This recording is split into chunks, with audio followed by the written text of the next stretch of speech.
What's going on, people? It's SGZ here from the SpartanGameZone, and in this video I'll be counting down the top 3 legendaries in every single one of Borderlands 3's DLC. Now that the final vault card has been released for the director's cut, it's the perfect time to showcase the best legendaries that each content pack has to offer. I'll be letting you know where you can get them, explain what they do, and how you can use them to deal some ultimate damage.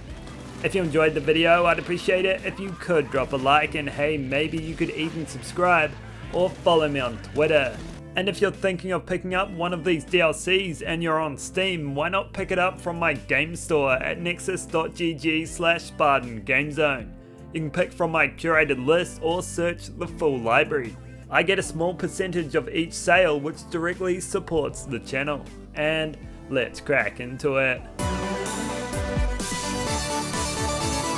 We start with DLC 1, the Handsome Jackpot, which was highlighted by top tier class mods, but still had some great guns. First up, the Lucky 7, a unique Jacob's pistol that drops from Scrap Trap Prime, around here in the compactor. The Lucky 7 is essentially hundreds of guns in one, with its unique effect to roll for bonuses each time you reload. Those bonuses include explosive rounds, fully auto, always critical ricocheting amp shots, elemental type, and 7 pellets. There's roughly a 1 in 3 chance for each bonus to be triggered per reload, and when fully stacked, it's one of the most powerful weapons in the game. Normally that doesn't last long, but mag boost will help. However, if you run modes, you can make it last forever, making it one of her best weapons. Moving on to the Craps, a torque pistol that can come in all the elements and drops most often from Jackpot in the VIP tower. The Craps is your typical hand cannon for the most part, that is until its unique effect reveals itself. A single rocket will be followed by another until out of the great big yonder 4 more appear, resulting in massive damage. Whenever that procs, you'll see a circle of explosives envelop your target. It happens about every 1 in 6 shots and makes this great gun even better. Flak and Zane can get that extra rocket count doubling with Two Fang and Playing Dirty, or you can use an Infernal Wish, which just intensifies this explosive party. Now to the top gun in the Handsome Jackpot, and that's the Ember's Purge, an always flaming Melee-1 SMG that you can get by completing Ember's crew challenges throughout the DLC locations. The Ember's Purge is a top tier face melter, or rather feet melter. Shooting enemies enough will have a magma pool spawn at the floor beneath them, which deals incredible damage over time. The magma pool also deals splash damage, which grants you more room to work with.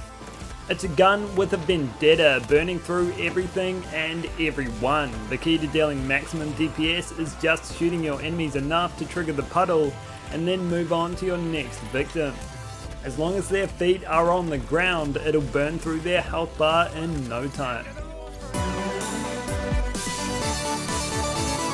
Now on to Guns, Love and Tentacles, a DLC packed with drama and loot. At number 3 we have the Soul Render, a dual assault rifle that can come in any element and only drops from Tom or Zam, who you can endlessly farm around here in Heart's Desire. The Soul Render is a gun fused together by the souls of your fallen victims. Every so often one will break free from its binds and home into a nearby enemy, dealing massive amounts of splash damage. They complement its regular damage perfectly and help you to take out enemies you're not even shooting at. On modes, those super skulls hit extremely hard, knocking opponents off their feet. Without that effect it wouldn't be very special, but with it you have one of the game's top splash damage assault rifles. Next up is the Skull Masher, a no-nonsense Jacob sniper rifle that drops from Esther the Invincible, who you fight way out here in Skidamore Basin as part of the Weaslash questline. The Skull Masher was a beneficiary of the sniper rifle buff a little while back, which placed it into the realms of the Destruction Kings. It's a bolt action sniper rifle that fires at a blistering speed and deals phenomenal damage. That damage is reached with the help of its shotgun rounds, which see it fire 5 projectiles per shot which can deal up to 60k damage each. It has fantastic single shot damage that will see you chaining kills for days, and its fire rate is always there to tap into if you want to serve up even more hurt. Before number 1 is revealed, let's cover an honourable mention, and that is the Clairvoyance, a Jacob's assault rifle that only ever comes in cryo and can only ever be dropped by Critchy around here in Curse Haven. The Clairvoyance is a damaging weapon coming in semi-automatic, fully automatic and multi-pelleted variants. Each version deals great damage, even more so when you land a crit. Aside from the usual critical hit bonus, a sticky bomb will be stuck to your target and explode after a few seconds, ricocheting a projectile to a nearby enemy. Stick multiple at once and they will explode in unison, culminating in a hefty chunk of damage. Now for the number 1 legendary in DLC 2, and that's the Pearl of Ineffable Knowledge, obtained from Claptrap after completing the Call of Githian quest. The Pearl is an artifact that you can only go right with. It grants a 1% damage bonus up to 15% every consecutive hit, and when you've hit the cap it awards you with a further 90%, slightly more than doubling your damage simply by shooting things. That's what we're here to do, right? So hitting that cap and staying there is easy. It's made even easier when you realize that all of your damage sources contribute to stacking it up, resulting in an artifact that will increase all the damage you deal practically all of the time. Moving on to the Bounty of Blood, a DLC filled with top tier legendaries.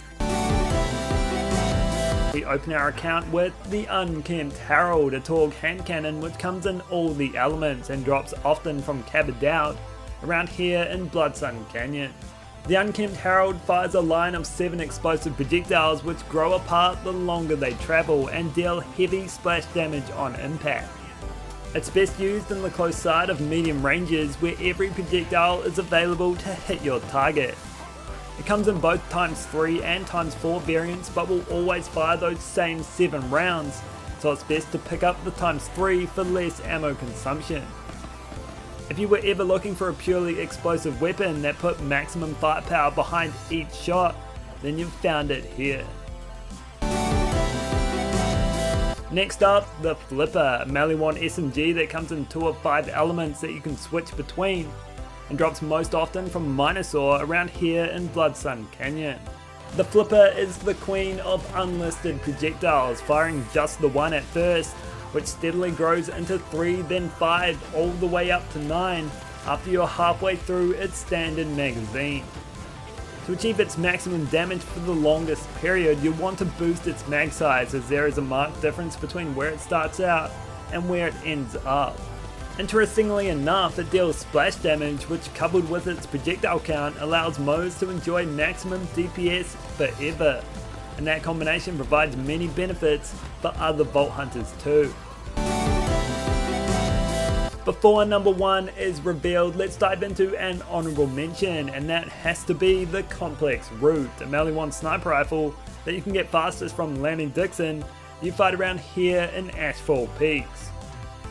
The Complex Root is a weapon that behaves like nothing else, firing twin bursts of elemental energy which trigger an array of zigzagging projectiles both at the impact point and occasionally during flight.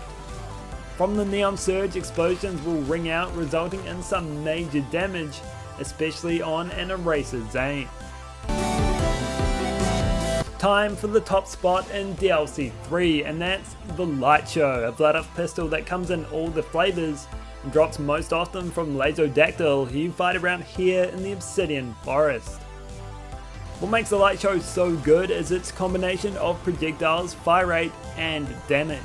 It fires 4 projectiles per shot at a nice pace, which each deal high damage. It's a gun that doesn't let up, firing a circular swarm of confetti downrange that will annihilate anything it touches. Whether mobbing or bossing, the Light Show has a home, and it's a home where it is extremely comfortable in. To the Psycho Creed DLC now, which was fun while it lasted, even though it didn't last long. Taking third spot is the Blood-Starved Beast, a dull SMG that only comes elemental, and has an increased chance to drop from Get to High Ground, who you fight around here in Castle Crimson. The BSB, not to be confused with Ali's Bandit Skag Burrito, is a gun that leaves a lot of its damage to chance. It fires piercing projectiles which have a chance to explode on impact, dealing heavy splash damage. That gives it the extra spice it needs to become a great weapon and can be enhanced on Moze and Amara. It's equally good on all Vault Hunters though, especially while mobbing, where you can line up and then knock down the competition. Moving on to the Convergence, a Hyperion shotgun that comes in all elements and has an increased chance to drop from Dr. Benedict, who you fight around here in the Benediction of Pain. The Convergence is a gun that's inner power is revealed on each successful hit. When landed, an interlocking grid of elemental needles will spawn at the impact point and pierce your opponent from the inside out. That results in more than your standard amount of damage, resulting in a powerful shotgun. It comes in ×3, ×4, ×6 and ×8 variants, with ×4 being best, and it's certainly one of the game's finest shotguns. Time to reveal the best Psycho Krieg's fantastic Fustercluck has to offer, and that's the Prompt Critical, a hand cannon that can come in all the elements, and drops most often from Talk to the Lava is Rising, who you fight around here in Castle Crimson. The Prompt Critical was for a long time the top explosive pistol in Borderlands 3, and it's still right up there. It fires either 3 or 4 projectiles per shot and comes with both sticky and impact modes. To get the most from it, you'll want to use the sticky mode, where you can make use of its advanced capabilities. Sticking multiple gyrojets to your opponent provides more damage scaling than usual and increases their splash damage radius whenever they detonate. All you have to do is just fire away and watch as each shot hits hard, only to be followed up by even more damage when you initiate the explosion. Now to Season Pass 2, which opened with the Designer's Cut, giving us new skill trees and a brand new game mode, which unfortunately will probably never see its full potential. In saying that, it is jam-packed with some extremely powerful weapons. One of those is the Kick Charger, a blood-off plasma cannon that has an increased chance to drop from this chest. The Kick Charger fires an energy beam that obliterates anything it touches, growing in power the longer you hold the trigger, and will peak through sliding. At max charge, it'll deal 3 times more damage and blow the competition away. It is the most powerful single projectile weapon in the game, perfect for one-shotting bosses, but its piercing projectiles and extremely low ammo count let it work wonders while mobbing too. Next up, the Tizzy, a COV pistol that comes in all the elements and will drop most often from this chest. COV are number 1 when it comes to throwing the kitchen sink into weaponry, and they even chuck in the dishwasher for good measure. That is epitomized with the Tizzy, which grows in fire rate as it overheats, surpassing its overheat cap and expending almost 300 rounds before it must be cooled off. During that time, it'll rip through your target, perfectly suited to bossing. It'll do what other guns can, but in half the time, and consuming double the amount of ammo. Before number 1 is revealed, let's mention a worthy legendary, and that is the Infernal Wish, a top tier shield that drops most often from this chest. The Infernal Wish is a shield that you can build around more than anything else. While it has some charge in it, you'll fire an extra projectile per shot, doubling all of your damage. An extra projectile is more than just that, enhancing many weapon effects by essentially triggering them twice. However, it tries hard to stop you feeling its effect by constantly burning you whenever you fire too much, but don't let that stop you from using this fantastic shield. We're here at the number 1 legendary arms race has to offer, and that is of course the Plasma Coil, a melee 1 SMG that comes in shock and radiation elements and drops most often from this chest. It's a weapon that deals massive damage but does it a little differently. After fully charging, it rails off rapid bursts of energy orbs that tear right through opponents. Each burst is packed with 16 heavy hitting projectiles that'll flatten anyone they come in contact with. Its damage it deals is insane, and the fury held in each burst is something to behold. That's made even better through the fact that it deals splash damage and is a weapon all Vault Hunters will find to hold extreme power. Now for the final DLC, at least for now, the Director's Cut, packed with a couple of raid bosses, some extra missions, and at last 3 Vault cards, which added all up, totals a load of shiny legendaries. And we open with the Free Radical, a melee 1 blaster that only comes in shock, which you can pick up quickly from Beef Pliskin you fight around here in Karass Canyon. The Free Radical fires powerful orbs of energy at a quick pace which don't just stop on impact, but spawn an extra projectile that circles back into your target for even more damage. Often that effect goes unnoticed, but it's there when you need it. Even though it only comes in shock, it will shock you with the damage it's able to deal, and it also comes with the splash factor, which helps make it even better. Next up, the Blade Fury, a non-elemental Jacob's assault rifle that belongs to the Bunker Master's Vault card. The Blade Fury is probably the most broken gun right now, but broken in a good way, and to be fair, I think it's fine. It's made as good as it is through its uniqueness, with its ability to deal both splash damage and melee damage at the same time. Because of how both of those things scale with skills and support gear, you can do some pretty crazy things with this gun. Mara and Mose have it the easiest, but there are a number of ways each Vault Hunter can set up to have this gun absolutely decimating the competition. Before we uncover the top legendary in the Director's Cut, let's shout out the Creeping Corruption, a non-elemental assault rifle that also drops from the Bunker Master's Vault card. The Creeping Corruption is made by Dahl and comes into its own whenever you kill an enemy. On doing so, 2 glowing orbs will burst from their body and enter someone else, inflicting a corrosive status effect and also causing them to take 33% more damage. They can be debuffed up to 3 times, receiving double damage when fully corrupted. There's nothing not to love about this gun, getting even more powerful the more its corruption spreads. Now for the top legendary in the Director's Cut, and it's none other than the Revolter, a shield that should really be called Easy Mode, which you can obtain most often from Sumo, who you fight around here in Eschaton Row. The Revolter doesn't just provide you with a small damage boost, but a massive one, granting you 200% extra damage as shock damage whenever it's depleted. That effect lasts for 15 seconds, and during that time you'll see your DPS soar.